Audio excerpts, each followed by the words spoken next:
kitab yang dikarang oleh Imam Nawawi rahimahullahu subhanahu wa ta'ala, seorang ulama yang cukup agung, seorang ulama yang cukup terkenal.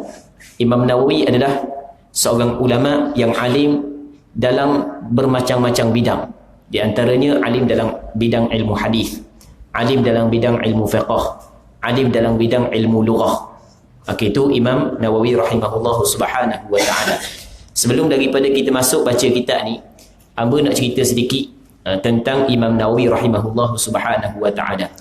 Imam Nawawi adalah seorang ulama besar yang mana dia dilahirkan pada tahun 631 Hijrah. Dia mati pada tahun 676 Hijrah. Umur dia lebih kurang dalam 45 tahun sahaja. Lahir dari 631 Hijrah, mati pada tahun 676 Hijrah. 45 tahun. 45 tahun tu kira dengan tahun Hijriyah. Tapi kalau kita kira dengan tahun Masihiyah macam kita ni, dia jadi 45 tahun. Mungkin 43 tahun setengah aja lebih kurang. Macam kita ni kan, dia sebab dia ada perbezaan di antara tahun Islam dengan tahun Masihiyah. Kita ni umur berapa? 60. 60 tu kira tahun Masihiyah. Tapi kalau kira tahun Hijriyah jadi 62 dah. Jangan main. Atas 30 tahun setahun tak ada. Jadi kalau kira dengan tahun Masihiyah, Imam Nawawi mungkin dalam umur dia 43 tahun setengah gitu je lebih kurang. Lebih kurang 44 tahun gitu je lebih kurang. Allahu Rabbi. Dalam umur yang singkat saja Allah Ta'ala bagi kepada dia, tapi dia meninggal ilmu ataupun sumbangan dia terhadap agama memang cukup banyak. Karangan-karangan dia diguna pakai dalam bidang hadisnya, dalam bidang fiqhnya, dalam bidang lughahnya, memang cukup hebat Imam Nawawi rahimahullah subhanahu wa ta'ala. Sehingga kan ulama menyebut tidak ada kitab yang tersebar di atas dunia nak banding dengan kitab yang dikarang oleh Imam Nawawi. Sehingga kan dia buku yang paling banyak sekali dicetak adalah Al-Quranul Karim. Al-Quranul Karim adalah yang paling banyak sekali dicetak. Selepas daripada Al-Quranul Karim adalah kitab yang dikarang oleh Imam Nawawi. Kitab Riyadhus Shalihinnya, kitab Hadis 40-nya, kitab Al-Azkarnya, memang cukup hebat Imam Nawawi. Sehingga kan ulama melihat bahawasanya tersebarnya kitab Imam Nawawi menunjuk bahawasanya tanda penerimaan daripada Allah terhadap apa yang dibuat oleh Imam Nawawi.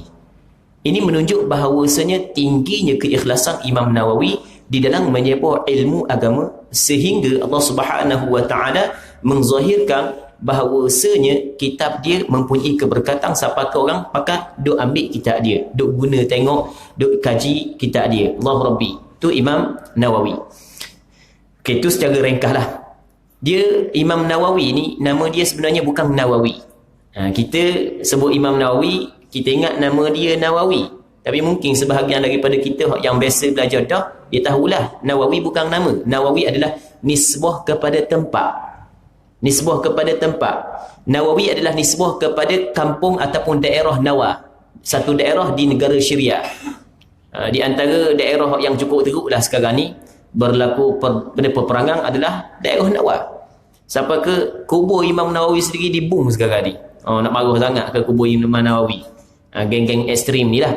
Habis hacur kubur Imam Nawawi. Baik.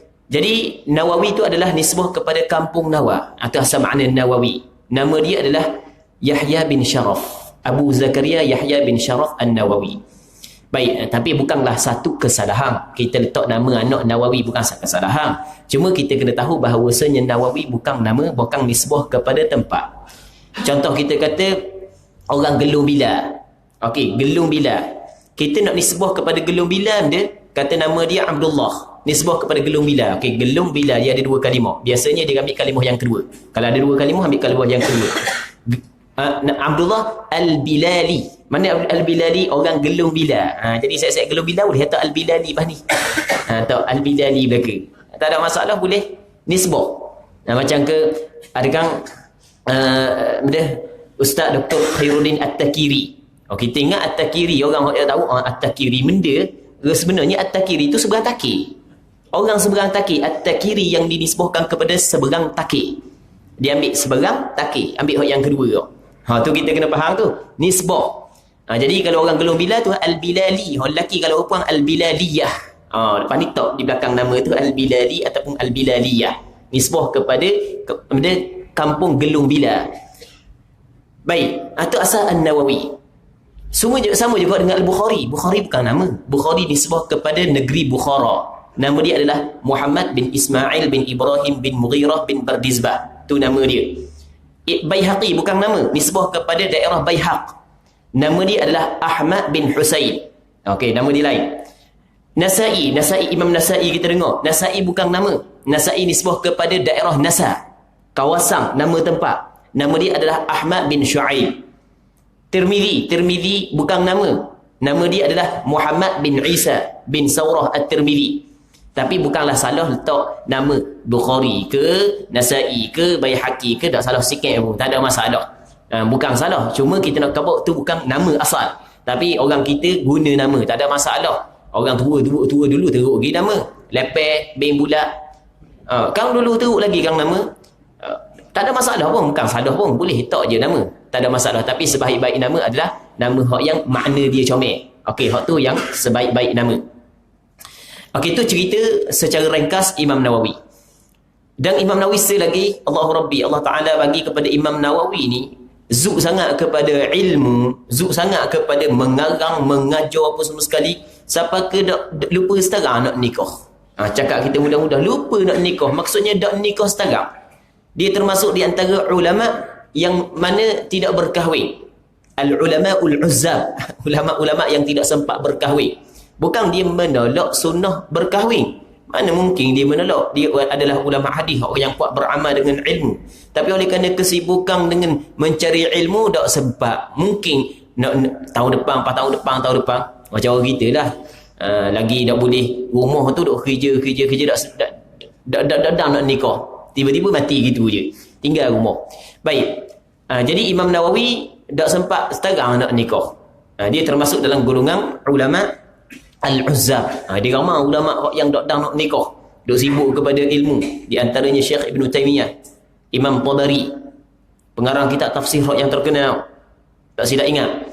Imam Nawawi, ramai. Sehingga kan seorang ulama nama dia Syekh Abdul Fattah Abu Quddah rahimahullahu ta'ala buat satu kitab. Yang mana tajuk kitab tu Al-Ulama'ul Uzzab. Ulama-ulama yang tak ada nak nikah. Lebih kurang tebal tu kitab. Baik. Allah Rabbi memang cukup hebatlah cerita buat-buat ni. Di antara kitab yang dikarang oleh Imam Nawawi nama dia kitab Al-Adhkar An-Nawawiyah. Kita akan baca kitab ni. Jadi kitab ni baca tak tahulah nak habis bila mati tuang dulu pun tak tahu. Sebab sebulan sekali. Sebulan sekali kan. Tak tahu lah. Baik. Bismillahirrahmanirrahim.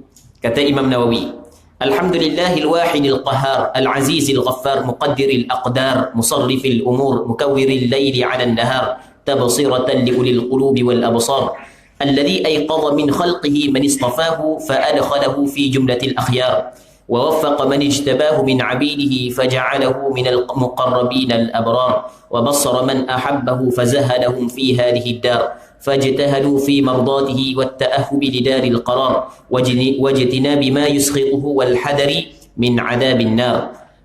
Hingga kepada akhir panjang muqaddimah dia. Sebenarnya benda hamba yang bawa ni terjemahan, tapi yang membuka juga hak Arab. Sebab kadang-kadang hamba ni tengok terjemahan kita tak faham hak yang dia terjemah. Jadi kita lebih mudah faham hak Arab. Bukan nak ayat kita pandai bahasa Arab, kadang-kadang terjemah ni tak sampai maksud. Baik. Jadi benda kata Imam Nawawi rahimahullahu ta'ala, hamba baca tadi tu tak ada bagi sebenarnya, tapi baca laju tu sebab dia ada kaedah. Dia kaedah nahwu. Apabila kita pandai nahwu, kalau tak ada baris kita boleh baca, tapi kalau tak pandai nahwu jarang pula belajar. Kalau ada baris boleh baca. Dia kena ilmu je sebenarnya. Baik. Katanya segala puji bagi Allah, Tuhan yang tunggal, Al-Wahid yang Maha Esa, Al-Qahhar yang Maha Kuasa. Lepas tu dikata Al-Azizil Ghaffar, Tuhan yang mana yang Maha Perkasa, lagi pula yang Maha Mengampun. Allah Rabbi. Kita kalau kita faham apa yang diungkap oleh Imam Nawawi, sebenarnya ada makna yang tersirat di sebalik ungkapan dia. Tengok kita ambil cuba hurah sikit Imam Nawawi kata lagu Alhamdulillahil wahidil qahar. Segala puji bagi Allah Ta'ala, Tuhan yang Maha Esa, lagi pula Maha Kuasa. Al-Qahar, Tuhan yang Maha Kuasa. Apa makna Al-Qahar? Tiada sesiapa pun yang dapat mengatasi Allah. Setiap benda yang Allah Ta'ala kehendak pasti akan berlaku. Allah Rabbi. Tidak ada siapa pun yang dapat mengatasi Allah. Allah Ta'ala dapat mengatasi semua sekali. Apa yang Allah Ta'ala berkehendak pasti akan berlaku. Apa yang Allah Ta'ala tidak berkehendak pasti tidak akan berlaku. Okey, tengok. Lepas tu Al-Aziz yang Maha Perkasa. Lebih kurang dengan makna Al-Qahar. Tuhan yang Maha Perkasa. Tidak ada siapa pun yang dapat mengalah Allah Subhanahu Wa Ta'ala. Hebat lagu mana pun hamba dia. Tetapi dalam masa yang sama, Al-Ghaffar, Tuhan yang Maha Mengampun. Cuba kita tengok. Dalam muqaddimah dia, Imam Nawawi menyebut dua sifat. Yang pertamanya sifat Qahar, lepas tu sifat Al-Aziz. Dalam masa yang sama dia sebut sifat Al-Ghaffar. Dia kalau kita belajar Al-Asma'ul Husna ataupun sifat-sifat Allah, nama-nama Allah, dia di sana ada nama yang dikenali sebagai sifat Jamal, dan di sana ada nama Allah yang dikenali dengan sifat Jalal. Benda pula sifat Jamal, sifat Jalal. Okey. Sifat Jamal, sifat comel, sifat elok. Sifat Jalal, sifat agung. Dia sifat Jamal adalah sifat tu apabila kita memandang, kita syuhud, maka akan lahirnya perasaan kasih kepada Allah. Akan lahirnya perasaan mengharap apa yang ada di sisi Allah. Tu dipanggil sifat Jamal. Ketika kita melihat dosa kita, Allah Rabbi, banyak siapa pun tidak terlepas daripada dosa. Siapa pun dia, melainkan para Nabi dan para Rasul sahaja. Sama ada dia tu ustaz, dia tu guru. Letak golongan orang yang alim dulu. Ustaz ke, tok guru ke, tok imam ke, tok bilal ke, semua tak terlepas daripada dosa. Semua melakukan dosa. Orang awam lebih lagi. Baik. Cuma perbezaannya orang yang dekat kepada agama dengan orang yang jauh daripada agama adalah orang yang dekat kurang sikit buat dosa. Orang yang jauh banyak sikit. Tapi setiap anak Adam tidak terlepas daripada melakukan kesalahan. Sehingga kan Nabi SAW menyebut dalam satu hadis yang sahih, kullu bani Adam khata'. Setiap anak Adam melakukan kesalahan.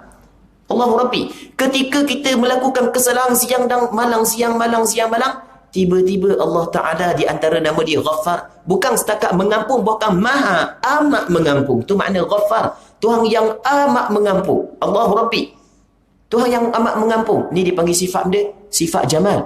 Ketika kita melihat kesalahan kita cukup banyak, tengok kesalahan dulu. Dalam masa yang sama Allah Ta'ala membuka pintu taubat kepada kita seluas-luasnya. Akan lahir perasaan dalam hati kita, satu perasaan yang mana kita amat berkeinginan dengan apa yang ada pada Allah. Mari lahir dalam perasaan hati kita kasih kepada Allah Subhanahu Wa Ta'ala. Kita buat contohlah. Mak duk jaga anak, start daripada kecil sampai ke besar, start daripada merah, nak nyamuk seekor pun nak uji ketik. Usah kata ular nyamuk seekor pun nak uji ketik. Tiba-tiba anak besar saat ni tu bukan setakat ada cara ke mak, buat nyanyi pula ke mak, kata pula mak macam-macam. Tiba-tiba anak balik di rumah bertentang mata dengan mak. Mak saat ni tu keluar daripada mulut dia, wahai anak kesayanganku, Allah Rabbi. Dengan kejahatan anak buat kepada mak, molek-molek ada mak masih lagi membuka ruang, membuka tangan untuk menerima anak dia dengan perkataan anak kesayanganku. Benda perasaan anak ketika tu. Dia tengok kejahatan dia, tengok pula kebaikan mak dia, Allah Rabbi. Akan lahir perasaan kasih kepada Allah. Kepada mak dia.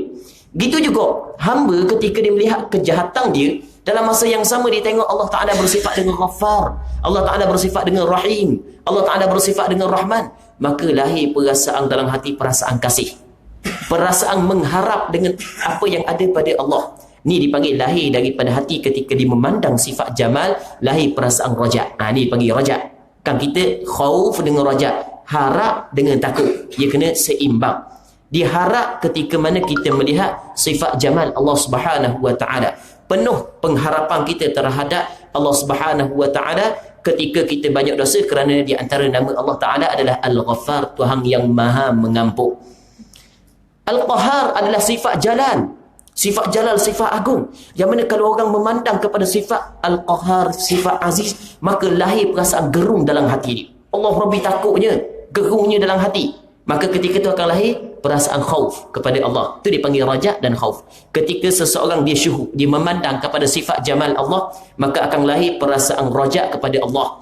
Ketika dia memandang kepada sifat jalal Allah, akan lahir perasaan khauf. Cuba tengok dalam Quran, dalam surah Sajdah. Yang kita biasa duk dengar semua tu imam baca pagi Jumaat. Cuma duk perhati je sebab ngantuk. Baik, tu imam baca lagu mana? Tak tahu sini baca tak? Surah Sajdah. Tatajafa junubuhum 'anil madaji'i yad'una rabbahum khaufan wa tama'a. Tengok, tatajafa junubuhum, renggang lambung-lambung mereka itu 'anil madaji' daripada tempat tidur. Maksud dia lenggang, lambung dia renggang daripada tempat tidur. Kinayah daripada berjaga malam, bangun tengah malam. Buat benda pasang TV tengok bola, balas WhatsApp, layang Facebook dah. Yad'una rabbahum, mereka itu berdoa kepada Allah Taala. Khaufan, dalam keadaan hati dia takut. Wa tama'an, dan mengharap apa yang ada di sisi Allah. Khauf dengan raja. Baik. Allahu Rabbi, segala puji bagi Allah, Tuhan yang tunggal dan maha kuasa, yang maha perkasa lagi mengampun.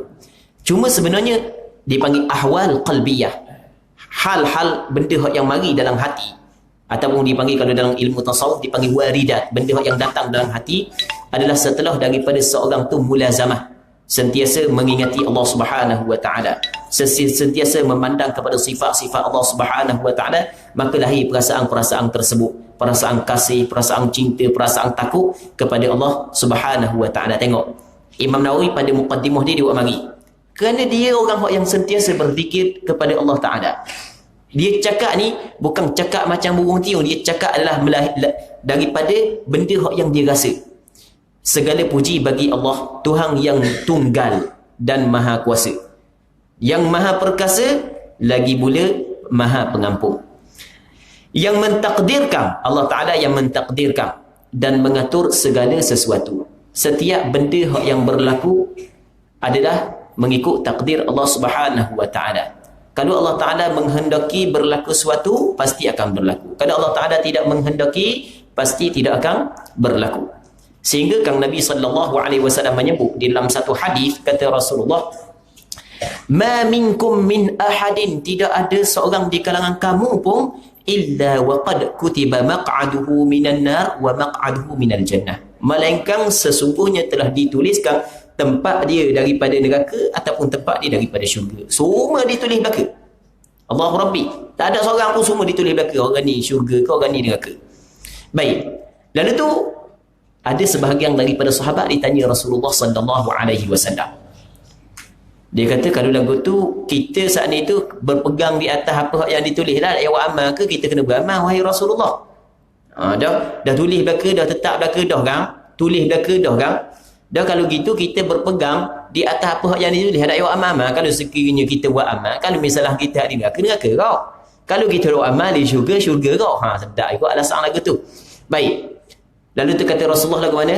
I'malu, mu kena beramal. Sebab mana? Fakullun muyassarun lima khuliqalah. Kerana setiap seseorang akan dipermudahkan kepada apa yang diciptakan untuknya. Kalau dia diciptakan untuk kebahagiaan, maka dipermudahkan untuk dia mencapai benda tangga untuk mendapat kebahagiaan. Tapi kalau dia diciptakan untuk kecelakaan, maka dia akan dipermudahkan untuk melakukan perkara yang membawa kepada kecelakaan. Jadi benda yang kita nak kabarnya, Allah Subhanahu wa taala mentakdirkan setiap sesuatu tidak akan berlaku melainkan apa yang dikehendaki oleh Allah Taala. Benda yang tidak dikehendaki oleh Allah Taala pasti tidak akan berlaku. Baik. Di antara rukun iman kita adalah kena beriman dengan kepada qada dan qadar, sama ada baik ataupun buruk, datang daripada Allah Subhanahu wa taala. Begitu juga Allah Taala musarrifil umur. Allah Subhanahu wa taala yang mengaturkan segala sesuatu. Segala sesuatu diatur oleh Allah Taala. Ni kita pada hari ni duduk sini, sebenarnya adalah Allah Subhanahu wa taala atur kita. Orang yang rapat dengan Allah, dia melihat ni setiap perbuatan kita ni adalah aturan daripada Allah Ta'ala, supaya hati dia sentiasa ingat kepada Allah Subhanahu wa taala. Dia berzikir, kita ingat kepada Allah Ta'ala, di antaranya kita ingat bahawa aku duduk sini pada hari ini adalah aturan daripada Allah. Allah Rabbi, mujur Tuhan tak aku sini. Baru bawa kepada mujur pula. Sini dia sedar bahawa sini ini adalah aturan Allah. Lepas tu muju Allah Ta'ala tak sini. Kalau Allah Ta'ala tak aku di pusat Kelab Malang, mustahil ke tak mustahil? Allahu Rabbi. Nu di Kelab Malang hak yang ubang dah atas bawah molek-molek ada duduk Kelab Malang. Bukan ubang atas saja, sampai ke bawah pun ubang molek ada sebahagiannya duduk Kelab Malang. Tapi kita Allah Ta'ala letak sini, Allahu Rabbi, muju Tuhan letak sini. Dengan muju tersebut kita jadikan selagi benda tangga untuk kita bersyukur di atas nikmat yang Allah Ta'ala beri kepada kita. Allahu Rabbi, alhamdulillah. Yang pertama kita kena tahu itu adalah nikmat. Dengan kita fikir dia, Allah macam kita ke pusat ni tangga dia. Lepas tu apabila kita tahu itu adalah nikmat yang Allah Ta'ala beri kepada kita, tidak kepada semua hamba dia, maka membawa kepada kita bersyukur kepada Allah. Alhamdulillah ya Allah. Lepas tu selagi, ya Allah tetapkanlah aku di atas perkara ini sehingga aku bertemu denganmu ya Allah. Kita berdoa pula kepada Allah Subhanahu Wa Ta'ala supaya Allah Subhanahu Wa Ta'ala tetapkan kita di atas kebaikan sehingga kita bertemu dengan Allah Subhanahu Wa Ta'ala. Allah Subhanahu Wa Ta'ala yang mengatur segala sesuatu. Dan Allah Subhanahu Wa Ta'ala yang menetapkan malam sesudah siang. Allah Rabbi silih berganti malam dan siang. Allah Rabbi sekali malam, sekali siang. Sebenarnya Allah Subhanahu Wa Ta'ala menetapkan malam sesudah siang agar direnungkan oleh orang-orang yang berakal dan berpenglihatan. Orang yang ada mata hati, dia akan jadikan benda ni sebagai pengajaran. Dijadikan benda ni sebagai tazkirah untuk ingat kepada Allah. Hebatnya Allah Subhanahu Wa Ta'ala. Sehingga kan Allah Ta'ala kabur dalam Quran lagu mana? Inna fi khalqis samawati wal ardi wa ikhtilafil laili wan nahar la ayatin li ulil albab. Sesungguhnya pada penciptaan langit dan bumi berselisih malam dan siang menjadi tanda bagi orang yang mempunyai akal fikiran. Ada pun orang hak yang maksud orang yang mempunyai akal fikiran, orang hak yang guna akal fikiran dia buat mikir. Kalau tidak guna akal fikiran dia tengok saja siang malam penciptaan langit dan bumi sikit pun tak ada benda dalam hati dia. Tapi kalau dia mikir Allah Rabbi hebatnya, sekali malam sekali siang, sekali malam sekali siang, sudah tua dah kita Allah Rabbi hebatnya penciptaan langit, penciptaan bumi. Maka dia akan lahir daripada hati dia satu benda yang dinamakan keyakinan bahawasanya hebatnya pencipta perkara-perkara ni. La ayatin li ulil albab alladhina yadhkuruna Allaha qiyaman wa qu'udan wa 'ala junubihim, sehingga habis ayat. Baik. Dalam ayat yang lain Allah Taala kata lagu mana? Wa huwal ladzi ja'ala al-laila wan nahara khilfatan liman arada an yadhakkara aw arada syukura. Allah Ta'ala jadi malam dan siang silih berganti untuk mereka yang berkehendak untuk mengambil peringatan. Orang yang mengambil peringatan daripada penciptaan Allah Subhanahu Wa Ta'ala adalah orang yang cukup beruntung, kerana akan lahir keyakinan dalam hati dia bahawasanya hebat pencipta alam ni. Baik. Seterusnya, yang menetapkan malam dan sesudah siang agar direnungkan oleh orang-orang yang berakal dan berpenglihatan. Kita tengok, kita renung ke dok. So dia kata la ayatul liulil albab, menjadi tanda bagi orang yang berakal. Jadi kita renung ke dok. Jadi kalau kita dok renung, jadi bermakna tak ada akal. Tapi tak ada akal di sini bukan gila. Nak mengasah sikit gitu, gila lah nak mengasah sikit. Tapi sebenarnya bukan gila. Maksudnya orang yang tidak menggunakan nikmat akal yang Allah Ta'ala bagi kepada perkara yang baik. Sepatutnya dia boleh guna nikmat akal tersebut untuk mikir tentang kebesaran Allah Ta'ala. Di antaranya perselisihan malam dan siang. Allah Rabbi. Imam Nawawi kalau kita tengok Imam Nawawi kata mukawwirul laila 'alan nahar. Allah Subhanahu Wa Ta'ala menetapkan malam sesudah siang. Padahal kalau kira berselisih ganti, tapi dia boleh kata menetapkan siang sesudah malam, boleh menetapkan malam sesudah siang. Tapi bapa dia sebut malam dulu. Kita kena faham kenapa Imam Nawawi sebut malam dulu.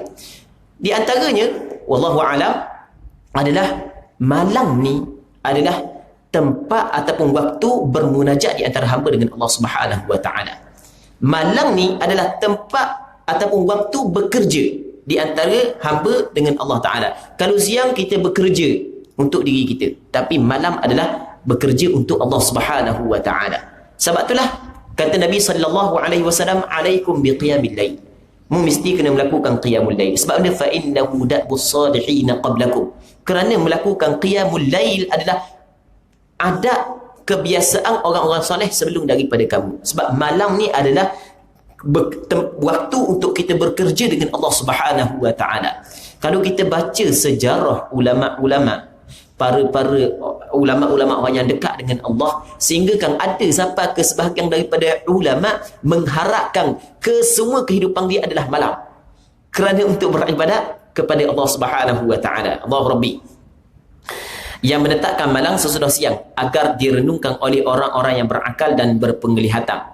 Satunya yang menyedorkan di antara makhluknya orang yang dipilihnya. Allah Rabbi. Ya, kalau dalam bahasa Arab Imam Nawawi kata alladhi ayqadha. Ayqadha ni menyedorkan daripada lena tidur. Di ayqadha digunakan untuk orang tidur. Misalnya kita tengok orang tu tidur, kita pun nak suruh kejut. Kita kata ni ayqidhu, kejutkan dia. Nah tu kejutkan dia, sedorkan dia. Sebab nampak dia tidur, kejut dia. Kita nak tinggal belakang dia, nak tinggal seorang. Surah ni ngatuk sangat kan, lepas isyak tidur sekejap. Habis orang balik belakang tak sedar lagi, kita kata kejut dia. Bahasa Arab lagu mana? Ayqidhu. Ingat balik guna perkataan tu rumah. Apa ni? Suruh bini kita, benda puang, suruh tu lelaki dia kejut anak lelaki yo. Ayqidhu. Boleh cakap Arab dah suti yo.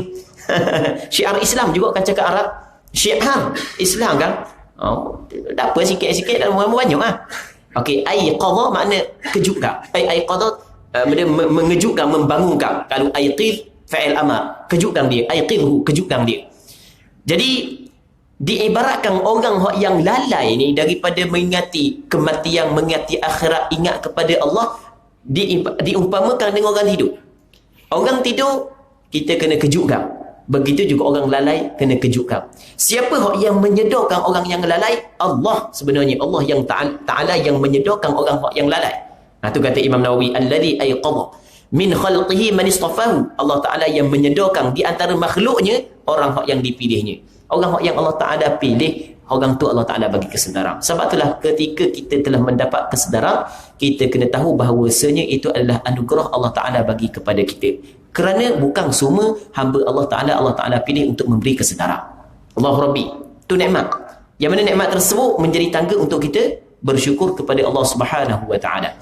Muslimin muslimat yang dirahmati oleh Allah Subhanahu wa Ta'ala. Orang yang rapat dengan Allah, dia ada dua golongan. Golongan yang pertama adalah golongan orang yang Allah Ta'ala pilih. Golongan tersebut dinamakan golongan ijtibah. Yang keduanya, golongan yang dia saat itu berusaha untuk mendapat hidayah. Golongan tersebut dinamakan golongan inabah. Yang mana kedua golongan tersebut disebut oleh Allah Subhanahu wa Ta'ala dalam firman-Nya, Allahu yajtabi ilaihi man yasha' wa yahdi ilaihi man yunib. Allah Subhanahu wa Ta'ala yajtabi ilaihi man yasha'. Dia memilih kepadanya mereka yang Allah Ta'ala kehendaki. Allah Ta'ala pilih kepada Allah Ta'ala untuk balik kepada Allah, kembali kepada Allah, pergi kepada Allah. Mereka yang Allah Ta'ala pilih di kalangan hamba dia. Orang yang Allah Ta'ala kehendaki. Okey, so satu golongan, dipanggil golongan ijtibah. Wa yahdi ilaihi man yunib, dan Allah Ta'ala memberi hidayah kepada mereka yang kembali kepada Allah. Ni panggil golongan inamah. Dia bermujahadah, dia bersungguh beribadat untuk mendapat keredaan Allah Subhanahu wa Ta'ala. Dia ada dua golongan. Ataupun dalam ilmu tasawuf dia ada istilah lain sikit. Makna sama je, nama istilah je. Golongan yang pertama dia panggil golongan jazbah, majzub. Golongan yang kedua adalah golongan salik. Golongan jazbah ni kadang-kadang tengah teruk, tengah nano, tengah bolok-mok, tiba-tiba gap Tuhan tarik sekali. Allah Rabbi, nangis apa semua sekali, mari penyesalan terbuka hati untuk jadi baik. Tamat dalam masyarakat kita berlaku lagu tu. Dulu Allah Rabbi mendapat jalan kalau kita tengok dia ni mendapat jalan jadi baik. Dak dang 10 tahun yang kita kata dak dapat jalan saat itu, molek-molek ada lebih baik daripada kita lagi. Kita dapat jalan saat itu, kita saat itu benda mengambil benda urusan Allah Ta'ala, itu salah. Kita itu adalah urusan Allah. Kadang-kadang kesalahan kita ni gitulah. Kita kalau orang yang kita sayang sakit, kena musibah, kita kata itu adalah ujian daripada Allah sebab Tuhan nak ampun dosa dia, sebab Tuhan nak angkat darjat dia. Kalau orang rapat dengan kita, orang baik dengan kita. Kalau orang yang nak rapat dengan kita, musuh kita, kena balik sikit, sebab dia jahat, dia zalim kepada manusia. Kita sekarang itu membahagikan takdir Allah kepada hamba Allah itu adalah satu kesalahan. Kita tidak boleh membahagikan takdir Allah Subhanahu wa taala ke atas hamba Allah. Kerana itu bukan urusan kita, itu adalah urusan Allah Taala. Kadang-kadang ramai mana yang kita dengar orang cakap bahawasanya tak payahlah orang ni apa semua sekali. Molek-molek ada dah dang 10 tahun insah molek ada baik lebih daripada kita. Sebab kita kena ingat Allah Subhanahu wa taala yang memberi hidayah kepada mereka yang Allah Taala kehendaki. Innaka la tahdi man ahbabta walakin Allah yahdi man yasha. Allah Subhanahu sesungguhnya ya Muhammad tidak dapat memberi hidayah kepada siapa pun yang mengasihi. Tetapi Allah Ta'ala memberi hidayah kepada mereka yang Allah Ta'ala kehendaki. Baik, jadi ada golongan orang dalam keadaan jahat, dalam keadaan teruk, dok semayang bampus sekali, gak setok sekali. Mungkin kerana perniagaan dia merudung, mungkin kerana dia sakit, macam-macam lah, adalah sebab-sebab dia. Akhirnya jadi baik boleh-boleh ada. Kalau dulu kok daripada Kelab Malang ke Kelab Malang bertukar semua, habis Kelab Malang dia kena. Dan ni dah ada daripada surau ke surau dah tukar. Jangan main. Ni banyak dalam masyarakat kita. Mungkin di kalangan ahli jemaah kita, hamba tu memang ramai lah kita jumpa kan sebelum daripada ni. Mungkin dalam ahli jemaah kita mungkin pernah melalui perkara tersebut. Dalam keadaan ngaruk apa semua sekali, tiba-tiba bangun tidur, mari perasaan tak ada benda, kosong hidup, rasa ruginya sia-sia. Aku kalau duduk gini dak jadi dak pakai rawal apa semua sekali. Cuba menukar langkah. Dulu langkah kiri, sekarang ni tukar langkah kanan pula. Dulu maksud langkah kiri buat jahat. Sekarang ni dah buat baik dah, tinggal belaka. Benda-benda yang jahat buat baik. Tu dipanggil golongan jazbah nama dia. Allahu yajtabi ilaihi man yasha. Allah Taala memilih kepada Allah Taala mereka yang Allah Taala kehendaki. Okey, satu golongan. Golongan yang kedua adalah wa yahdi ilaihi man yunib. Allah Taala memberi hidayah kepadanya mereka yang ingin kembali kepada Allah. Orang ni siang malam dua amal, siang malam dua amal, dia ingin mencapai kerajaan Allah Subhanahu wa taala, maka golongan ni juga Allah Taala bagi hidayah. Baik. Jadi kalau lagu tu kalau Allah Ta'ala benda tu adalah pilihan Allah Ta'ala, jadi kalau sekiranya kita tidak berusaha pun, kalau Allah Ta'ala kehendaki tetap kita dapat. Kalau lagu tu lah ya usaha pun tak apa, ada juga buat alasan kau tu pula usaha lagi. Dan kan ada juga golongan Allah Ta'ala kehendaki supaya dia kembali kepada Allah kan, walaupun dia tidak berusaha, tapi itu adalah pilihan mutlak daripada Allah Ta'ala kan. Contoh Fudail bin Iyad, kan biasa dengar kan cerita Fudail bin Iyad, penyambung orang yang cukup teruk. Orang yang cukup teruk. Malang saat itu tengah malam duk khabar pagar sebab dia duk gila ke seorang puak. Khabar pagar sebab duk gila kepada seorang perempuan. Gitulah lebih kurang ceritanya. Tapi dia dengar satu ayat orang tu tengah baca malam. Yang mana ayat saat itu seperti panah terus masuk dalam hati dia. Alam ya'ni lil ladzina amanu an takhsha'a qulubuhum bi dzikrillah. Tak sampai lagi masa ke orang yang beriman untuk khusyuk hati mereka itu untuk mengingati Allah. Terus seperti panah beracun masuk dalam hati dia, nangis ditulis. Tengok. Tu dipanggil golongan jazbah. Dan kalau sekiranya kita pilihan Allah Ta'ala, kalau kita nak baik pun, kalau Allah Ta'ala pilih jadi baik juga, jadi tak payah perlu berusaha lah. Kan Allah Ta'ala Al-Hadi, Tuhan yang memberi hidayah kan. Orang nak beri hidayah kepada siapa yang dia kehendak, ikut dia lah. Jadi kalau kita tak berusaha, tapi kalau Allah Ta'ala kehendak, tetap kita dapat hidayah. Ada juga orang guna alasan tu kan. Tak payah usaha lah. Duduk dalam keadaan jahat gitu lah. Sampai masa tu Tuhan nak tarik dapat hidayah kau lah. Kita nak jawab apa ni? Kita jawab gini, cara dia mudah je. Allah Ta'ala Al-Hadi, tapi dalam masa yang sama Allah Ta'ala juga Ar-Razzaq, Tuhan yang memberi rezeki. Dan apa tidak guna hal rezeki sama cegah hal hidayah saat ni? Tak payah kerja lah. Kerja buat benda. Dah Tuhan kan, kalau Tuhan nak bagi rezeki juga. Mudah kerja pun. Guna kaedah sama. Baik. Jadi sebagaimana Allah Ta'ala Ar-Razzaq, tapi Tuhan suruh kita cari rezeki, berusaha. Begitu juga Allah Ta'ala Al-Hadi yang memberi hidayah. Allah Ta'ala perintah kepada kita supaya berusaha untuk mendapat hidayah. Baik. Seterusnya, kata dia, yang menyedarkan di antara makhluknya, orang yang dipilihnya. Allahu Rabbi. Kemudian, dimasukkannya di dalam golongan orang-orang yang baik.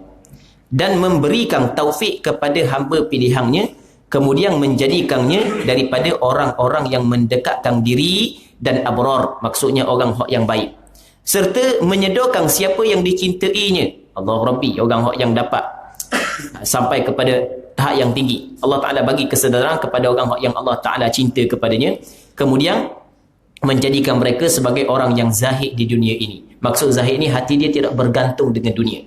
Maksud hati tidak bergantung dengan dunia adalah dia tidak letak dunia dalam hati. Dia hanya letak dunia dalam tangan. Bukan maksud orang yang zahid ni ataupun orang yang bersifat dengan zuhud adalah orang tu orang sesat. Bukan. Orang tak ada benda, fakir miskin. Tak. Kadang-kadang dia tak ada benda, tapi dia sebenarnya bukan, tidak ada sedikit pun sifat zuhud dalam hati dia. Lambat tengok barang orang. Lipat orangnya bahang. Lipat Jepun pun molek-molek ada bahang. Okey, sebagai contoh. Itu adalah golongan hak yang cukup cinta kepada dunia. Walaupun tidak ada benda di dia. Tapi kalau sekiranya banyak harta hak yang dia miliki tapi dia tak letak dalam hati, maksudnya harta tersebut sedikit pun tidak melalaikan dia daripada mengingati Allah, maka walaupun kekayaan yang ada pada diri dia, tapi sedikit pun tidak menafikan dia bersifat dengan sifat zuhud. Bahkan dalam Al-Quran Allah Ta'ala memuji golongan hak yang bekerja tapi pekerjaan tersebut tidak melalaikan dia daripada mengingati Allah. Rijalul la tulhihim tijaratun wala bay'un an dzikrillah wa iqamis salati wa ita'iz zakat. Beberapa orang lelaki yang mana perniagaan dia, jual beli dia sedikit pun tidak melalai untuk dia mengingati Allah. Walaupun dia niaga, walaupun dia kerja, tapi ada ruang untuk dia belajar agama. Ada ruang untuk dia sembahyang berjemaah. Ada ruang untuk dia melakukan kebaikan. Golongan ni adalah golongan yang cukup dipuji oleh Allah Ta'ala dalam Al-Quranul Karim. Rijalul la tulhihim tijaratun wala bay'un an dzikrillahi wa iqamis salati wa ita'iz zakat.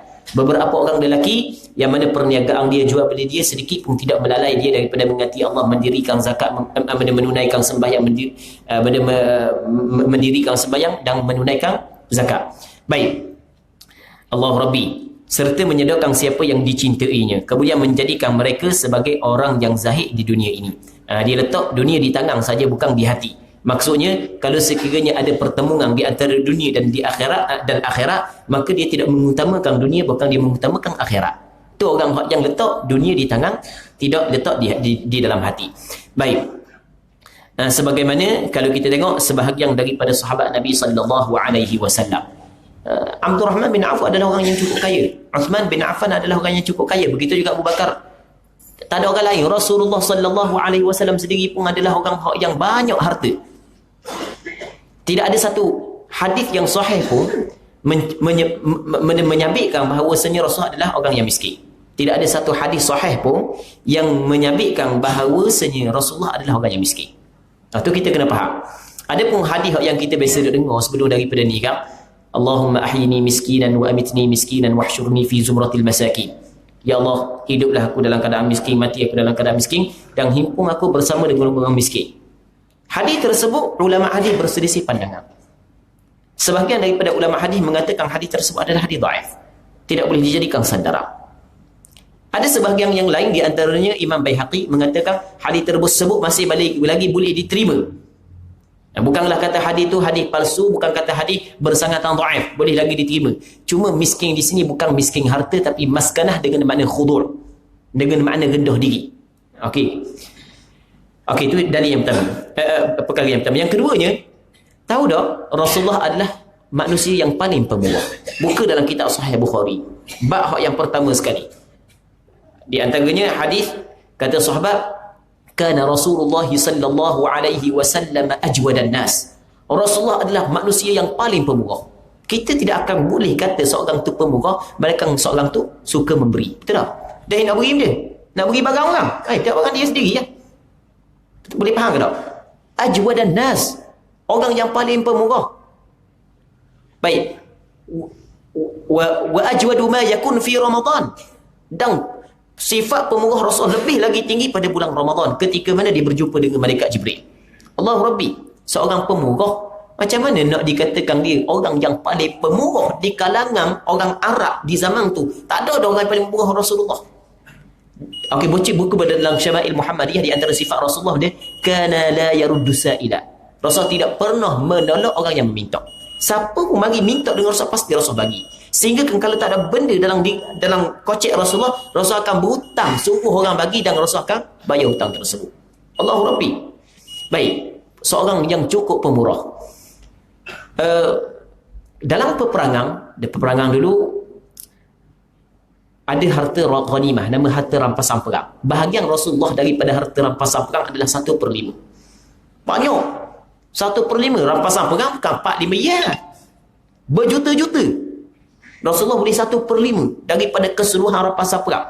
Dan Rasulullah dia habis Rasulullah bersedekah. Baik. Allah Rabbi. Jadi nak kabarnya, masalah kekayaan bukanlah menghalang sifat zuhud. Sifat zuhud, dia ada sifat yang ada dalam hati. Kekayaan, kalau sekiranya orang tu kaya, maka dia letakkan kekayaan di tangan, dia tidak letak di dalam hati, maka dia adalah orang yang zahid. Dia tidak bergantung dengan dunia hati dia.